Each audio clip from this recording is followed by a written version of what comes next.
My aunt moved into my house on a Tuesday, and by Friday she had rearranged my kitchen. Not asked, not mentioned. Just rearranged, like she'd always lived there, and I was the guest. The spice rack moved to the left of the stove. My coffee mugs got shuffled to the cabinet above the dishwasher, which I couldn't reach without a step stool. And my grandmother's ceramic bowl, the blue one with the small chip on the rim that I'd kept on the counter since the day she passed, was tucked into the back of a shelf behind the soup cans. I noticed it Saturday morning. I stood in my own kitchen in my own house and felt like a stranger. That was the beginning. My name is Claire, and I'm a forensic accountant. I know that sounds dry. People hear accountant and picture someone who color codes spreadsheets and never jaywalks. They're not entirely wrong. But forensic accounting isn't about tax returns and quarterly reports. It's about following money that doesn't want to be found. It's about reading financial records the way a detective reads a crime scene looking for the thing that's slightly off, the number that doesn't breathe right, the transaction that happened 3 minutes before someone decided to call it an accident. I'm good at patterns. I always have been. My family, on the other hand, runs on chaos they've convinced themselves is warmth. My aunt, my mother's younger sister, had what she called a rough patch. Her words. The rough patch, as far as I could piece together, involved a second divorce, a lease that expired without a renewal, and a credit card situation she described only as complicated. She called my mother first, of course. My mother, who lived in a 2-bedroom condo in Scottsdale with my stepfather and 2 rescued greyhounds, could not exactly offer a spare room, so my mother called me. "You have that extra bedroom," my mother said. "It's just sitting there." "It's my home office," I said. "Honey, she's family." That sentence, that specific arrangement of words. It has a way of neutralizing every reasonable objection before it can fully form. She's family. As though that were a fact and also an argument and also a verdict, all at once. My aunt arrived with 4 suitcases, a box of essential oils, and a conviction that she was doing me a favor by staying. She said my house had felt cold when she walked in. She said she could help me with that. She said it needed life. What it needed was for her to ask before moving the ceramic bowl. I didn't say that. I said, "Make yourself at home," which I immediately regretted because she took it as a design brief. For the first few weeks, I told myself it was adjustment. She was under stress. She needed time to stabilize.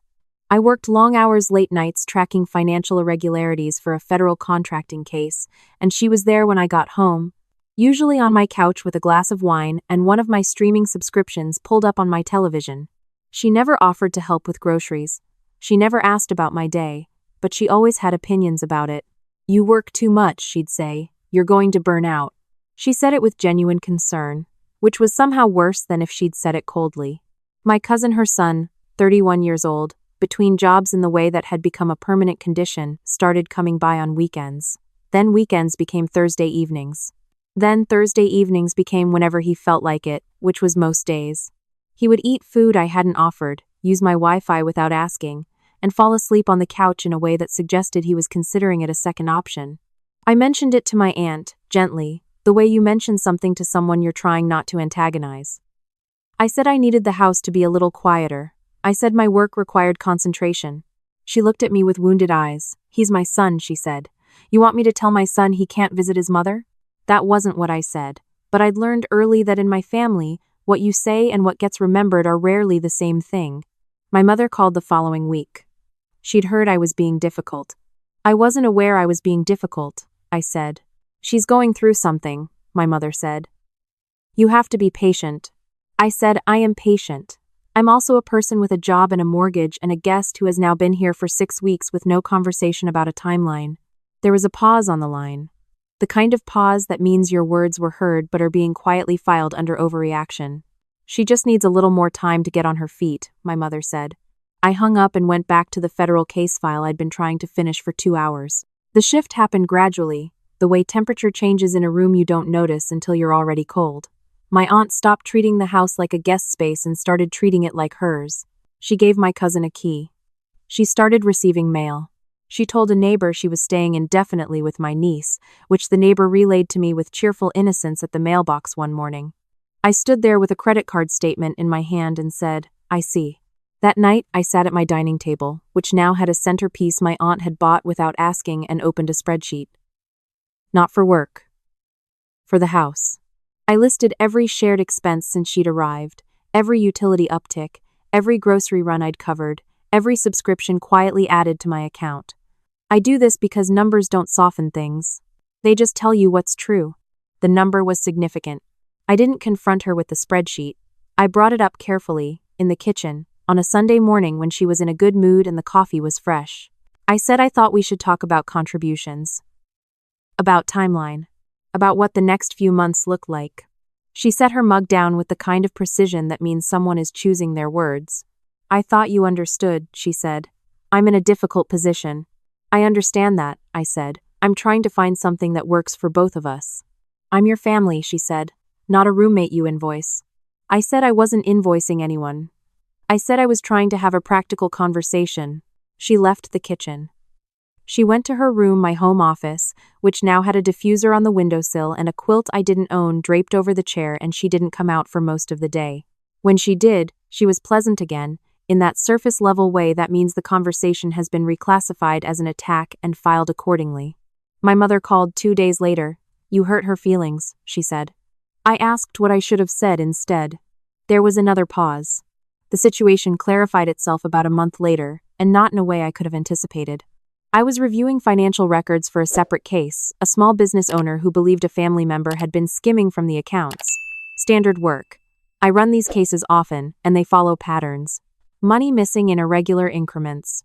Transfers to accounts one step removed. Dates that cluster around moments of distraction.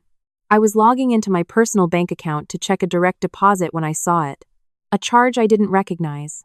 $43 to a subscription service I'd never heard of. I almost scrolled past it, but I am trained not to scroll past things that don't fit. I looked closer. Then I looked at the charge from the week before. Then the one before that. There were 9 of them, spread across 6 weeks, all small enough to miss if you weren't looking, all from services with generic names. And underneath 2 of them overlapping in a way that took me a minute to untangle were 2 transfers, small, incremental, to an account number I didn't recognize. I set my laptop on the table and sat very still. This is what I do for a living. I find exactly this.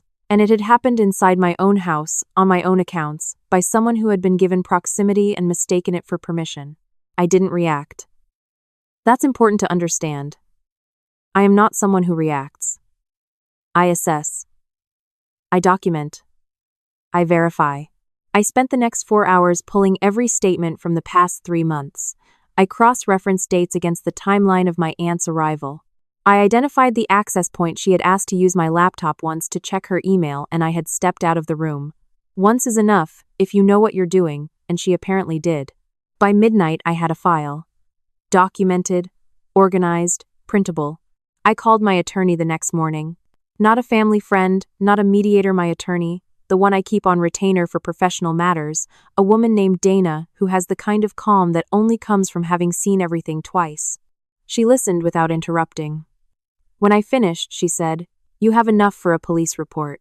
You may have enough for more than that, depending on what the bank's fraud team finds when they pull their records." I said, "I know, I want to do this correctly." She said, "I expected nothing less." Before any of that, I went home. My aunt was in the living room when I arrived, feet tucked under her on my couch, watching something on my television. She looked up when I came in. "How was work?" She said. "Fine," I said.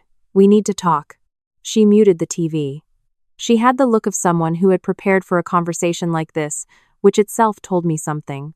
I sat across from her. I didn't open the file. I just looked at her and said, "I know about the transfers." The silence that followed was the kind that has weight. Her expression moved through several things quickly: surprise, calculation. Something that tried to become indignation and didn't quite make it. She said, "I don't know what you're talking about." I said the account numbers, out loud, both of them. Her jaw shifted. "I need you to understand something," I said. "I do this professionally. I have done it for 9 years. I find financial fraud in organizations with entire legal teams trying to prevent me from finding it. I found this in one evening." She opened her mouth. I let her. "It was a loan," she said finally. "I was going to pay it back. I was going to tell you."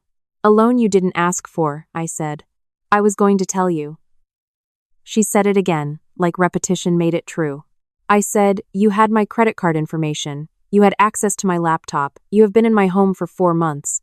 And you took money from my account without asking, in increments small enough to avoid detection. She started crying. It came quickly, with the fluency of someone who has used tears as a rebuttal before. She said she was desperate. She said she didn't know what else to do. She said she thought I wouldn't miss it, which is the part that stayed with me longest, not the taking, but the assumption that I wouldn't notice, that I was too busy or too distracted or too soft to look. I said, "You need to leave tonight. I'll give you until morning to pack." She said, "You can't do this. I'm your family." I said, "I know. I filed the police report this afternoon." The color left her face. My mother called 40 minutes later. She called 3 times in a row, which is her signal for emergency. I let the first 2 go to voicemail. On the third, I picked up.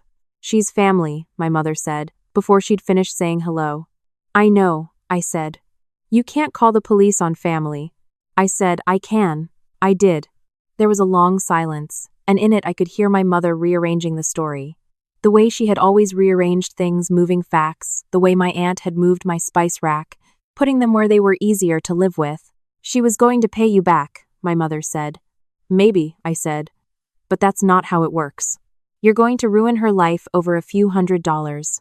It was over $2,000, I said, across 19 separate transactions, which she structured to stay below detection thresholds, which is a specific kind of knowledge that makes this something more than desperation. Another silence. I said, "Mom, I love you, but I'm not asking for permission." She didn't respond to that. We said goodbye in the careful way people do when they're not sure what they're saying goodbye to. My aunt left by 9 the next morning. She took her 4 suitcases and her essential oils and the quilt I didn't own. She did not take the centerpiece. I threw it away that afternoon. My cousin texted me 3 days later. Just 2 words. Not cool. I didn't respond. The bank's fraud investigation took 6 weeks. Dana walked me through every step: the formal complaint, the evidence submission, the cooperation request from the detective assigned to the case. The detective, a tired-looking man named Reyes, who seemed faintly surprised by the completeness of my documentation, said he hadn't seen a personal fraud case this well organized. I said, "I do this for work." He said, "It shows." My aunt hired a lawyer. His name was on the letterhead of a firm that advertised on local radio, and his strategy, as best I could interpret it through the communications Dana relayed to me, was to argue that the transfers were informal loans made with implied permission, and that I had destroyed a family relationship over a misunderstanding. Dana's response was brief. She sent the transaction records, the access log from my laptop, the bank's own fraud determination, and a 2-paragraph letter that essentially said, "The documentation speaks for itself." The case resolved without going to trial. My aunt pled no contest to 1 count of unauthorized access to financial accounts. She was ordered to pay full restitution, complete a financial ethics program, and placed on 18 months of supervised probation. No prison time, which I had not expected or required. What I required was what I got: a record. Official, permanent, attached to her name in the way that consequences are supposed to attach. My mother called when she found out. She was quieter this time. The arguments had run out. She asked if I felt good about it. I thought about the question honestly, the way I try to think about most things. I said, "I don't feel good or bad. I feel accurate." She didn't know what to do with that. Most people don't. What I didn't tell her was that accurate was the best I'd felt in months. Not triumphant, not vindicated, just clear. Like a column of numbers that finally balances, after you've gone back and found the one entry that was wrong from the beginning. I repainted the home office over a long weekend. I moved my desk back to where it had been, reinstalled my monitor, put my reference books back on the shelf in the order I preferred.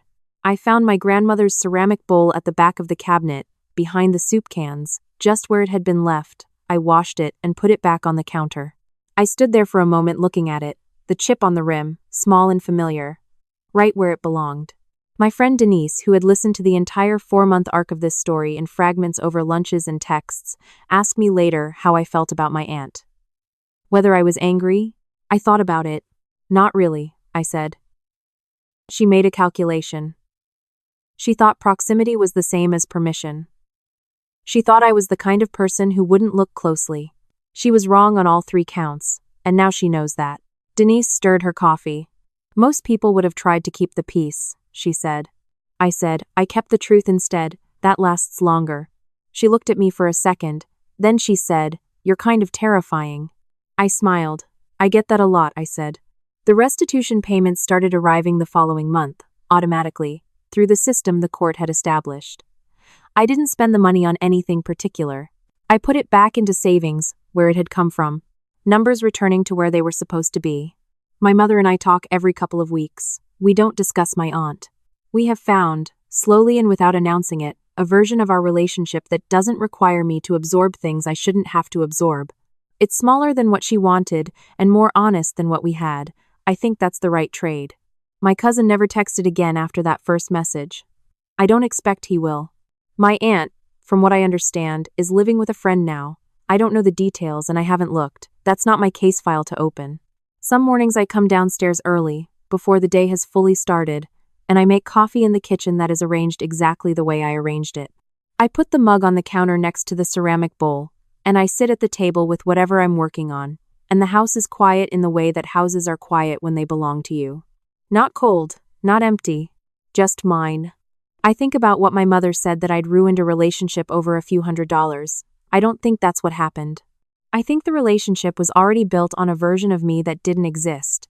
A version that wouldn't look, wouldn't document, wouldn't follow the numbers wherever they went. When she found out that version wasn't real, the relationship changed. That's not something I did. That's something that was always going to happen once the truth had enough room to breathe.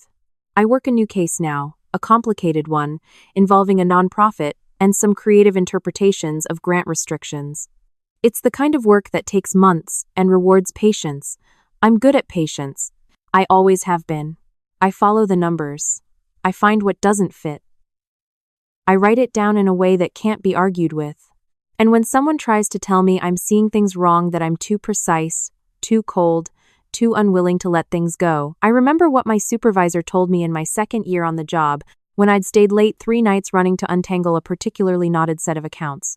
She stood in the doorway of my office and looked at my screen and said, "Most people want to believe the story they're told. You want to know if the story is true. That's rare. Don't let anyone talk you out of it." I haven't. The numbers always tell you what happened if you're willing to read them, and I have always been willing to read them.